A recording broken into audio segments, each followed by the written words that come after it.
toutes vos confidences à Caroline Dublanche au 39 21. 50 centimes la minute, plus coût de l'appel. Bonsoir Valérie. Bonsoir. Bonsoir. Oh, il y a un écho terrible. Vous avez le haut-parleur ? Je l'ai retiré. Merci, voilà, parce qu'on vous entendra mieux. Oui, c'est bon. Parfait, alors je vous écoute. Donc j'appelais en fait pour raconter mon histoire, vu que je viens d'être licenciée d'une grosse compagnie aérienne, la plus connue en France, qui s'est permis de me licencier au bout de 20 ans, Pour sans quelle préavis. Pour des raisons d'ordre privé, des prétextes en fait.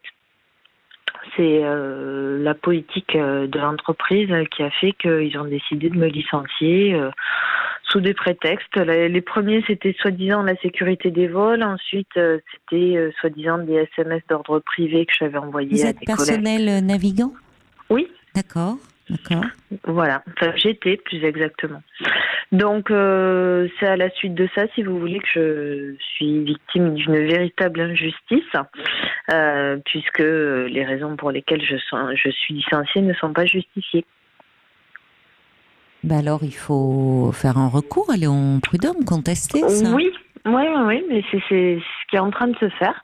Mais j'ai envie que ça se sache, parce que la compagnie aérienne qui me fait subir ça vit très bien et traite ses salariés d'une façon qui est totalement inacceptable. Et ce que je vis au bout de 20 ans, à mon sens, ne devrait pas exister. Et alors, qu'en disent vos collègues, puisque j'imagine parmi vos collègues, certains se disent qu'est-ce qui nous pend au nez quand une compagnie commence à avoir ce type de... Ce qui se passe pour mes collègues, c'est qu'ils vivent tous dans la peur de vivre la même chose que le sort qui m'a été réservé. Donc tout le monde reste dans son petit coin en espérant qu'ils vivront pas la même chose. C'est ce qui s'est passé pour mes collègues de travail proches. Après, j'ai essayé de témoigner sur un forum de ce qui m'arrivait, et la compagnie a retiré bien entendu mon témoignage pour éviter d'avoir des problèmes et que ça se sache de trop. Oui, mais ça, si c'est sur un forum interne, en même temps, bon. Oui, voilà. Donc, mais vous en parlez à vos collègues, enfin, j'imagine, si vous avez 20 ans dans cette compagnie, 20 ans de boîte, vous vous êtes fait des relations. Oui, il y a certaines personnes avec qui j'en parle. Mais comme je vous disais, il y a beaucoup de personnes qui ne veulent pas en parler ou qui ne veulent pas témoigner pour ne pas mettre en péril qui ont peur. Leur poste. Elles ont peur. Exactement. Elles-mêmes, évidemment. Oui. C'est ça crée un contexte très anxiogène. Tout Se à dire fait, qui sera le prochain ou la prochaine. Exactement, c'est pour préserver leur poste et ça. Il y a déjà eu malheureusement, oui, c'est une réaction humaine qui fait qu'il n'y a pas la solidarité que vous auriez aimé rencontrer, ce qui accroît encore plus ce sentiment d'injustice, parce que c'est pas rien 20 ans de boîte. Oui, après, mes collègues, je leur en veux pas vraiment, parce que je peux comprendre leur position. Oui. Après, le problème, c'est que le fait de réagir comme ça, ils se mettent encore plus en danger, parce que l'entreprise va continuer à abuser toujours davantage, puisque quelque part, ça fonctionne. Et oui, mais ça fonctionne sur la peur, malheureusement. Oui, c'est ça. Un mécanisme très humain, c'est-à-dire qu'au lieu de créer une solidarité, finalement, qu'il y ait une solidarité entre salariés, chacun parfois même s'écarte. On voit une personne qui, avant qu'elle soit licenciée, qui est un peu mise à l'écart, au lieu d'avoir une réaction solidaire, les autres salariés la mettent un peu à l'écart, comme si le fait de la côtoyer, ils y prenaient un risque vis-à-vis de la direction. C'est malheureux, c'est exactement ça. Vous avez bien analysé le problème. C'est tout à fait ça. Ouais. Voilà. Donc, je voulais. Alors, il y a des syndicats, forcément. Là, vous les avez. Eux peuvent aussi faire remonter les choses. Puis, si c'est une compagnie très en vue, enfin, c'est important aussi. Bon, après, si vous voulez, les syndicats, ça dépend à quelle porte on frappe, parce qu'il y a des syndicats. Vous frappez à plusieurs. Oui, voilà, qui sont presque plus proches de la direction que, des salariés. C'est vrai, mais c'est pour ça qu'il faut aller. À la bonne porte. Oui, tout à fait. Oui, il faut. Et je vous assure qu'on peut être déçu aussi de la défense des syndicats. Voilà. Parfois, oui. Voilà. Donc, et ça, vous l'avez appris quand là qu'ils voulaient vous licencier? Je suis licenciée depuis le 20 février. Donc ça va faire un mois. Et vous l'aviez senti un peu il y avait je l'ai senti, je le sais depuis janvier 2017. Parce que j'avais arrêté de voler pendant quelques temps. Et quand j'ai repris, de suite, j'ai senti des tensions et je savais qu'on allait me licencier alors que je n'avais fait aucune faute. Donc, ils ont trouvé des prétextes, selon vous, fallacieux Tout à fait. Pour me mettre dehors, ils ont cherché des prétextes. Alors, au début, c'était soi-disant la sécurité des vols. Comme ils n'y sont pas arrivés, vu que j'ai fait aucune faute en sécurité des vols, ils ont cherché d'autres prétextes, en fait. Donc, ils sont tombés sur des SMS. Il y a des personnes qui ont fait de la délation pour être bien vues par la direction. Et ils se sont servis de ça. Ils veulent réduire leur effectif. Ils sont dans cette logique-là. Disons que j'ai 20 ans d'ancienneté presque, donc c'est pour ça. C'est ce que j'allais dire. Oui, malheureusement, on voit ça dans des boîtes, effectivement, des salariés qui sont là depuis longtemps, qui coûtent cher, ils préfèrent embaucher des plus jeunes. Mais justement, même en termes de licenciement, d'indemnité de licenciement, c'est pas rien. Vous avez 20 ans de boîte. Alors, même quel âge vous avez, Valérie ? J'ai 40 ans. Oui, vous êtes jeune encore, oui. Voilà, donc ils ont préféré me licencier pour faute grave. Donc, faute grave en plus ? Ah oui. Mais alors, faute grave, il faut vraiment la justifier. Oui, d'accord, je comprends. Faute grave pour... D'accord. Mais faute grave, il faut quand même il faut argumenter, hein, ça peut pas... Si vous voulez, je vous raconterai la suite après les prud'hommes, mais j'ai pas l'intention de me laisser faire parce que je trouve ça inadmissible de se faire licencier dans des conditions pareilles. Pour des raisons pareilles, en fait, hein, parce que surtout quand on sait comment on pratique cette entreprise, qu'elle peut laisser voler sur long courrier des alcooliques, des anorexiques, je vous en passe des meilleurs, et que ces gens-là restent dans les avions. J'espère pas parmi les pilotes. Parce que vous ne nous rassurez pas là.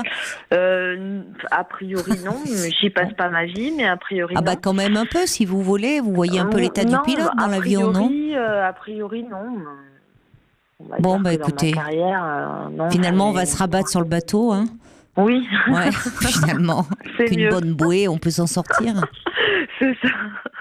Donc c'est vrai que, c'est quand même assez difficile d'accepter qu'on puisse être licencié finalement pour des raisons purement économiques et se dire que ils créent une compagnie qui s'appelle qui va leur coûter moins cher avec des navigants qui vont leur coûter moins cher et que du coup les personnes qui ont de l'ancienneté et qui osent dire ce qu'ils pensent, ils préfèrent s'en débarrasser.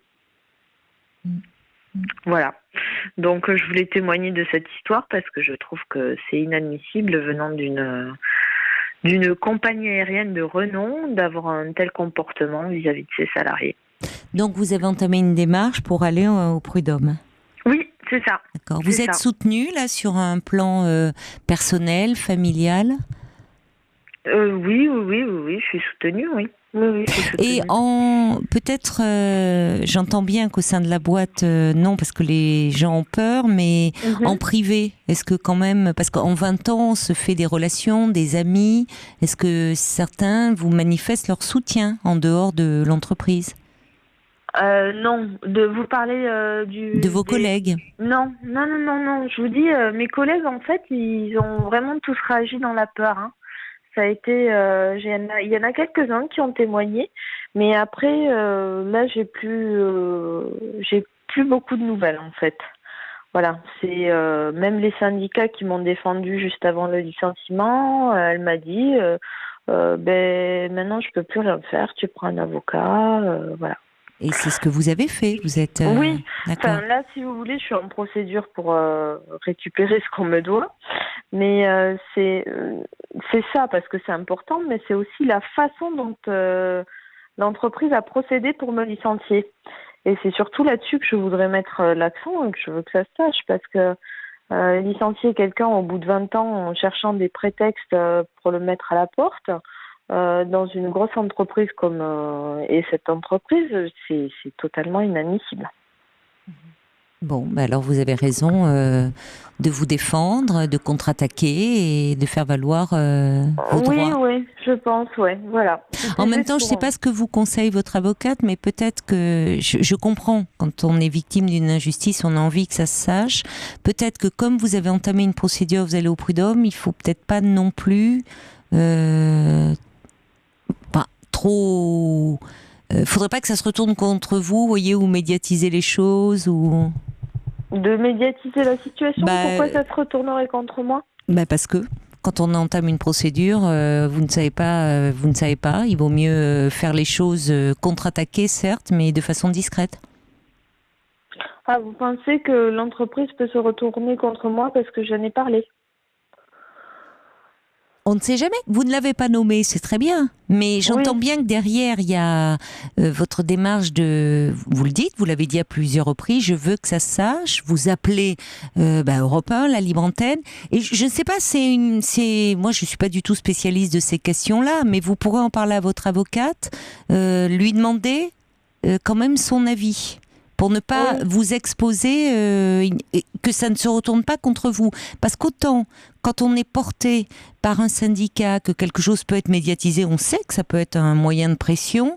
Quand on est seul, c'est un peu différent et à la limite, oui, ça peut...